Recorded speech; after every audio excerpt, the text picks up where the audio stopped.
बल्कि मजबूती का आंदोलन लड़के हुए आंदोलन जीतने का। और जो ये 13 फरवरी से आंदोलन चल रहा है, उस आंदोलन को हरियाणा के कोने कोने तक पहुंचाने में इस पूरी सरदारी का विशेष योगदान रहा है। अलग अलग गांवों के सम्मानीय साथी हमारे बीच हैं। 3 फरवरी को इसी इलाके ने एक बहुत बड़ी रैली करके सरकार के पैरों के नीचे की जमीन हिला दी थी और ये ऐलान कर दिया था कि पूरा हरियाणा आंदोलन में खड़ा है। और कोई भी लीडर जब आवे है तो ये गामा में भाजपा और उसकी सहयोगी पार्टियों वाले से सवाल पूछते हैं, उनसे पूछे कि भाई एमएसपी गारंटी कानून क्यों नहीं बनाया, किसानों की कर्ज माफी क्यों नहीं करी, शुभकरण सिंह को गोली आपने क्यों मारी 22 साल के नौजवान को। और पूरे हरियाणा में अभी आंदोलन की लहर पहुंच चुकी है। और कुछ साथियों ने भी बताया कि जहां जहां पर सवाल पूछे जा रहे हैं भाजपा वालों से, तो एक लोकतंत्र की निशानी होता है कि भाई सवाल पूछे जाएं, वहां पे सवालों का जवाब देने की बजाय ये लोग किसानों पर झूठे पर्चे दर्ज कर रहे हैं।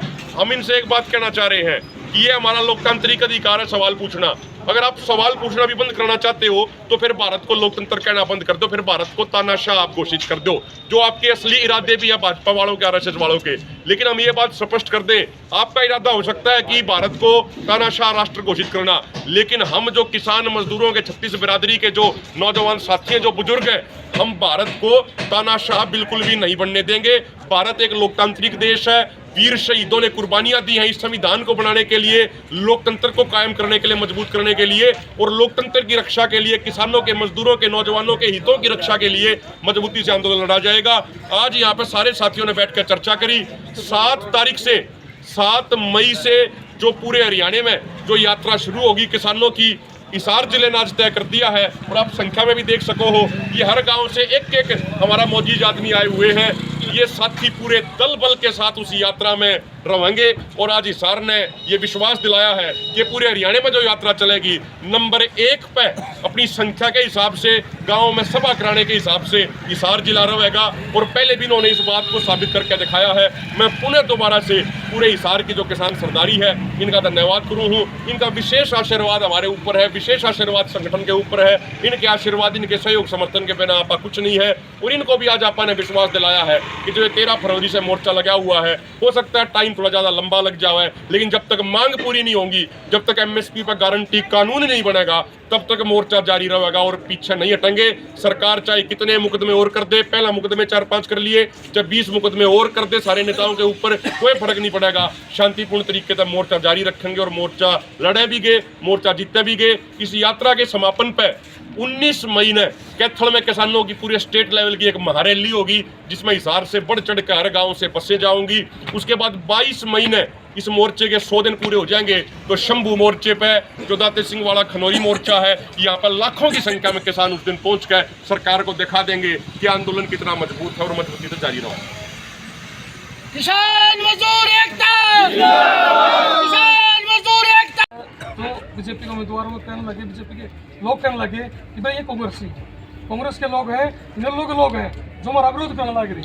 मैं आपने एक बात बताऊं, 2014 से पहले जब आप आंदोलन में जाया करते ना, और कांग्रेस की सरकार थी, तो जब कांग्रेस की सरकार द्वारा लोगों के सवालों के जवाब ना होया करते ना, वे भी नहीं कहा करते बोला ये भी पक्षियां के लोग हैं। तो किसी भी सत्ता का जो चरित्र हुआ है, जब सत्ता में बैठे लोगों के पास समाज के लोगों के सवालों के जवाब नहीं होते, तो सबसे आसान तरीका ये उन्होंने कहा बोला भाई पक्षी एजेंट है, ये उनका तरीका हुआ है। लेकिन मैं अपने एक बात कहना चाहूँगा, ना तो हमारा किसी भी पक्षी पार्टी से लेना देना, हमारा काम है लोगों की लड़ाई लड़ना।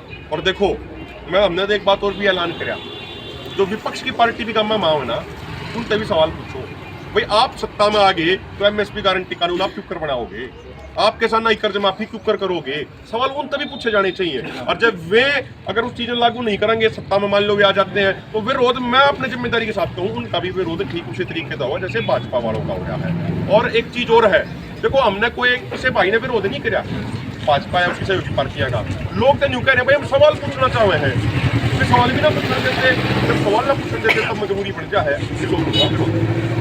बात करा प्रधानमंत्री जी की, उनके सभी बयानों में भाषण लग रहे हैं, टैक्स जो कर दिया है उसको भी डिपेंड होते चल लग रही है, किसान का जिक्र नहीं हो पा रहा और अन्य जो विकास की चीज़ों का जिक्र नहीं हो रहा। देखो मैं यह बात कहूँ, प्रधानमंत्री पद की एक गरिमा हुआ है, ठीक है, जिस तरह की बात प्रधानमंत्री कर रहे हैं, कुछ दिन पहले उन्होंने कही, अगला भाई पूरा प्रधानमंत्री ने कहा कि मुसलमानों में बांट देंगे, ये कर देंगे, सब झूठी बात है। आप वो उनका डॉक्टर मनमोहन सिंह जी का उस समय का भाषण सुनो, आप अंग्रेजी का भाषण है उनका, मैंने सुना है मैंने पूरा सुना है।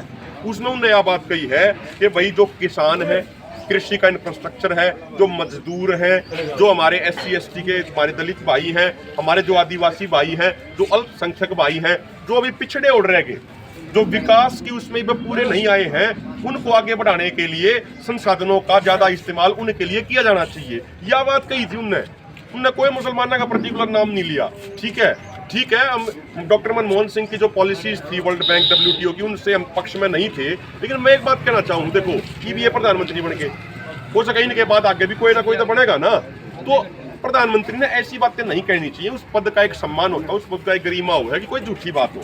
इन्होंने तो अपने दौरे तक बात बना के बोल दी, ये बौखला गए हैं पूरे तरीके से।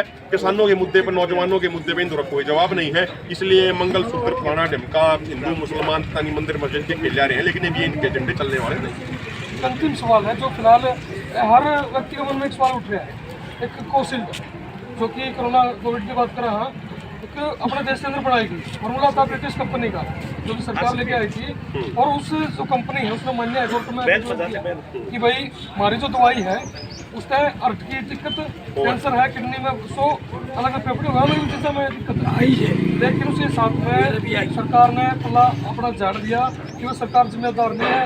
हर आदमी जो टिक्का लवाया है सब इच्छा, यानी खुद की इच्छा लवाया नहीं, देखो खुद की इच्छा नहीं थी, लोगों के लिए जबरदस्ती करी गई, बस में नहीं चढ़ने देते थे, रेल में नहीं बैठने देते थे, उन्हें तनख्वाह नहीं लेने देते थे। और जो मेरी जानकारी, अगर मैं गलत नहीं हूँ, तो जिस कंपनी ने भारत में वो टीका बनाया, वो पेटेंट करा के, वो टेक्नोलॉजी लेकर, शायद उस कंपनी ने 52 करोड़ का इलेक्टोरल बॉन्ड के माध्यम से चंदा भी दे रखा है भाजपा को। तो आज भाजपा जो पल्ला झाड़ रही है उसका बड़ा कारण ये है कि जो ये कंपनी सारी गलत करने लग रही है, उनसे चंदा ले रहे हैं इलेक्टोरल बॉन्ड के नाम पे, जो भारत के इतिहास में सबसे बड़े घोटालों में से एक है। तो ये क्यों बोलेंगे, इसलिए ये चुप है। ईब से बात लोगों ने समझनी चाहिए, और मतलब इनने मनसा का गलत दवाई लगवा दी, सिर्फ इसलिए कि पार्टी ने पीछे मिल जाए इनकी ना, तो लोगों ने समझना पड़ेगा ना, लोगों ने समझना पड़ेगा कौन के करने लग रहा है, के नहीं करने लग रहा। और बाकी जो 7 तारीख से यात्रा शुरू होगी, 19 मई में उसका समापन होगा कैथल में। सारे मुद्दों को उठाते हुए मजबूती से यात्रा करें। जी धन्यवाद।